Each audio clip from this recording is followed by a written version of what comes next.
깨달음 여정에서 적지 않은 사람들이 무아를 에고가 없어지는 것이라고 오해하고 있고, 실제로 그런 방식으로 깨달음 여정을 안내하는 길잡이들도 있습니다.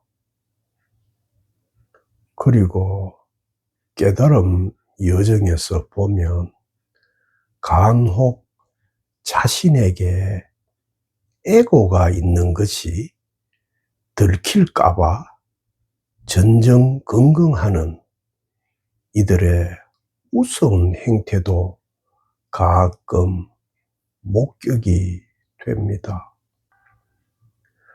저는 에고의 문제를 기존 시각과 조금 다르게 보고 싶습니다. 그래서 먼저 에고의 정체부터 짚어보는 것이 필요합니다. 그리고 에고의 정체가 드러나면 진화의 정체도 같이 드러나게 됩니다. 결론부터 말하면 에고라는 실체가 있느냐? 없습니다. 없는 것이 맞습니다. 그런데 이렇게 결론을 내리고 모든 게 끝나면 좋은데 실제로는 그렇지가 않습니다. 왜냐하면 깨어나도 에고는 여전히 필요하기 때문입니다. 에고를 있다 없다라는 존재론적인 시각에서 접근하는 이들이 많은데, 이런 시각으로 접근하는 사람들은 무아도 존재론적으로 접근해서 나라는 것이 없다는 측면에서 해석하게 됩니다. 실제로 이런 존재론적인 관점에서 깨어남을 진술하는 어떤 서양인이 에고가 사라지는 경험을 했다는 이야기도 자신이 여태 어떤 존재라고 붙잡고 있던 에고가 존재론적인 어떤 실체가 아니었다는 것을 알게 되었다는 것이며, 그 이상도 아니고 그 이하도 아닌 진술입니다. 다시 말해, 원래 실체가 없었던 에고를 존재론적으로 접근한 습관에 젖어서 실체가 있다고 여기며 살다가 어느 날 문득 에고가 있다고 보며 실체시하던 시각에서 벗어나게 되었다는 그런 진술입니다. 에고가 있다 없다라는 존재론적인 문제가 아닌 이유는, 에고는 물리 생리적인 필요와 인간이란 종의 사회적인 필요에 의해 가상으로 상정한 기능적인 좌표이기 때문입니다. 실제 사례를 하나 들어보겠습니다. 우리 막내딸이 3살이 되었을 즈음에 컵에 담긴 우유였던가 뭘 쏟았는데, 자기 엄마가 "이거 누가 이렇게 했어?" 라고 묻자 아이는 자기 이름을 부르며 마치 제3자를 가리키듯이 "현이가 했어" 라고 대답했습니다. 저는 당시 막내딸이 대답하는 것을 보며 왜 자신을 자신이 아닌 것처럼 3인칭으로 지칭해서 말하는 것일까 하는 의문을 가진 적이 있었습니다. 아이가 이렇게 말했던 이유는 아빠와 엄마와 주위에서 현이라고 부르며 가리키는 대상인 자기 자신이 컵을 잘못 건드려 우유를 쏟았다는 말을 하려는 것이지만, 나라는 에고가 아직 제대로 형성이 되지 않은 나이였기 때문에 내가 그렇게 했어 라고 말하지 않고 자기를 3인칭으로 가리켜 그렇게 말한 것입니다. 여기서 중요한 점이 드러납니다. 현이라고 부르든 나라고 부르든 이 표현이 가리키는 대상은 컵에 담긴 우유를 쏟은 당사자입니다. 그러니까 현이라고 부르든 나라고 부르든 이 표현이 가리키는 우유를 쏟은 당사자는 실체가 있지만 현이나 나라는 이름 그 자체에는 어떤 실체가 없습니다. 이것이 바로 기능적인 가상 좌표인 에고의 정체입니다. 다시 풀어서 말하면 현이나 나라는 이름이 붙기 전에도 당사자는 컵에 든 우유를 마시고 우유를 쏟기도 합니다.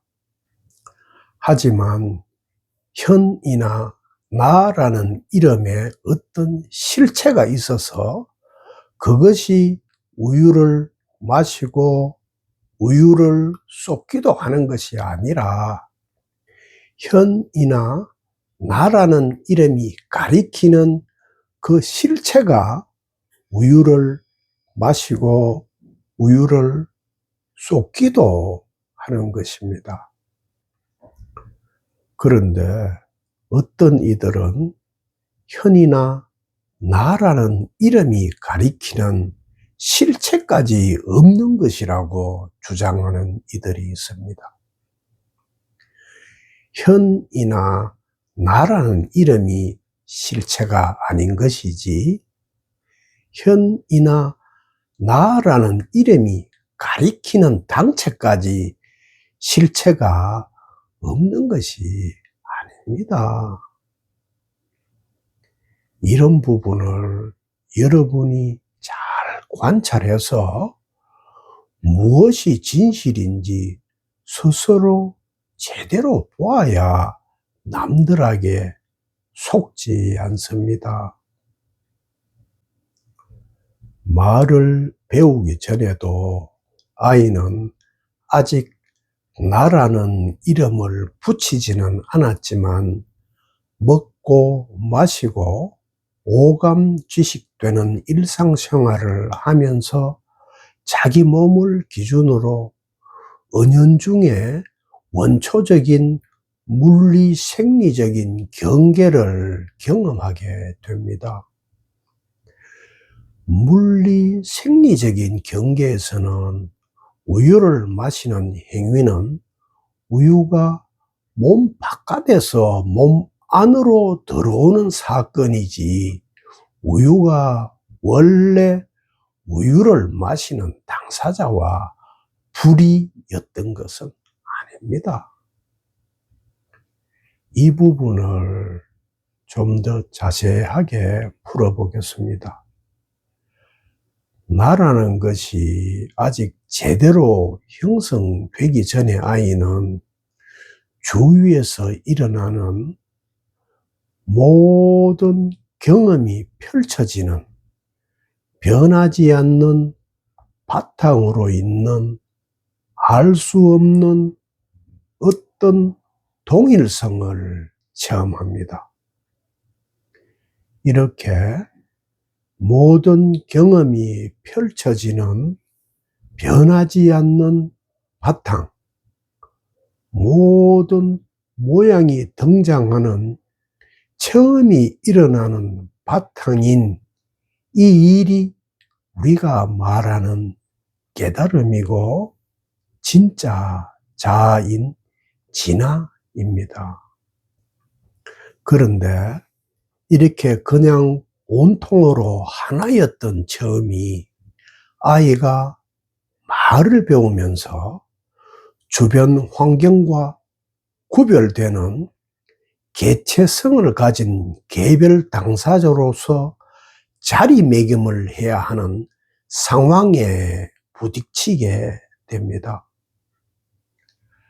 말을 배우기 전에는 그냥 우유가 쏟아지는 사건이 있었을 뿐인데 이제는 그 사건을 일으킨 당사자가 발생합니다. 하지만 아직까지 어디서부터 어디까지 나라고 설정해야 할지 명확하게 알지 못하기 때문에 엄마나 아빠 그리고 주위에서 자신을 가리킬 때 부르는 호칭을 빌려서 자신의 좌표로 설정하고 자기 자신을 제3자처럼 가리켜서 현이라고 응대하는 것입니다. 그리고 주위에서 누구나 당연하게 나를 사용하는 패턴을 보고 성장하면서 모든 경험이 펼쳐지는 변하지 않는 바탕으로 있는 알 수 없는 어떤 동일성인 진짜 자아에 다른 사람들이 그렇게 하듯이 나라는 이름을 붙인 이름의 나를 고정 좌표로 설정하고 아무런 성찰 없이 진짜 나라고 받아들이고 개체화해서 습관적으로 사용하게 됩니다. 그리고 이때 비로소 에고가 발생합니다. 그러니까 나라는 어떤 무엇이 처음부터 있었던 것이 아니며 사회적인 필요에 따라 만든 좌표이며 우리가 나라고 부르는 대상은 원래 있었던 어떤 무엇이 아니라 말을 배운 후에 만든 인위적인 결과물입니다. 따라서 에고로서의 나는 탄생하는 것이 아니라 사회적인 학습의 결과로 만들어진 것입니다. 그리고 이렇게 굳어진 나가 실체가 되어 행세하게 되면 모든 경험이 펼쳐지는 변하지 않는 바탕으로 있는 본질로서의 전체 자아인 진화는 어느 틈에 잊히게 되고 이 시기에 모든 인간이 에덴 동산을 떠나게 되는 것입니다. 이처럼 에고는 어떤 실체가 아니라 실체를 가리키는 표지이고 손가락입니다. 그리고 깨어나더라도 인간이란 종은 물리생리적인 생존과 현재와 같은 사회 구조의 환경에서는 에고는 필수 불가결한 기능이고 반드시 사용해야 할 좌표입니다. 사실 에고가 문제가 되는 것은 실체가 없는 허상이라 그런 것이 아니라 좌표에 지나지 않는 에고를 고정불변하는 절대 기준으로 정해서 작동시키기 때문에 발생합니다. 변수인 에고를 상수로 계산하기 때문에 오류가 발생하는 것인데, 어떤 이들은 오류가 발생한다고 변수 자체를 아예 삭제해버리면 된다고 주장합니다. 그런 시각은 문제를 푸는 것이 아니라 문제를 회피하는 것입니다. 제가 깨달음은 에고가 깨어나는 것이 아니라 에고에서 깨어나는 것이라고 말씀드린 본뜻도 이와 다르지 않습니다. 깨달음은 에고를 삭제하는 것이 아니라 에고를 본래의 위치로 돌아가게 하는 것입니다. 에고 없이 산다는 것은 자기 기만이며 환상입니다. 실제에서 깨어 사는 생활은 에고 없이 사는 것이 아니라 에고를 전체의 자리에서 끌어내려 본래의 역할에 충실하도록 제자리에 돌아가게 하는 것입니다. 그러므로 실제의 무아는 나라는 것이 삭제해서 사라지는 체험을 하는 그런 것이 아닙니다. 해체해야 할 나라는 에고가 실체가 있는 것이 아니라는 진실을 보면 나를 해체할 일이 애초에 있을 수 없습니다. 여러분에게는 말을 배우기 전부터 이미 모든 경험이 펼쳐지는 변하지 않는 바탕으로 있는 알 수 없는 어떤 동일성이 있습니다. 그 동일성이 지금도 여러분에게 있습니다. 모든 경험이 펼쳐지는 변하지 않는 바탕으로 있는 알 수 없는 어떤 동일성은 여러분이 말을 배우기 이전에만 있는 일이 아닙니다. 여러분이 몸을 입기 전에도 있는 동일성이고, 여러분이 몸을 벗은 후에도 있는 동일성입니다. 이 동일성을 두고 고전적으로는 하느님, 부처, 성령, 영혼이라고 부르기도 했습니다. 그 동일성은 언제나 어디서나 무엇에서나 무슨 일에서나 늘 있습니다.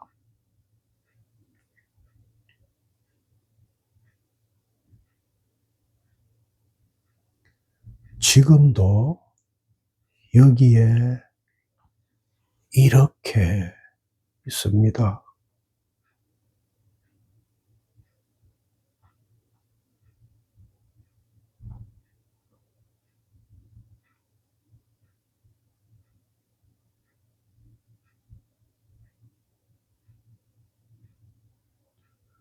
늘 이렇게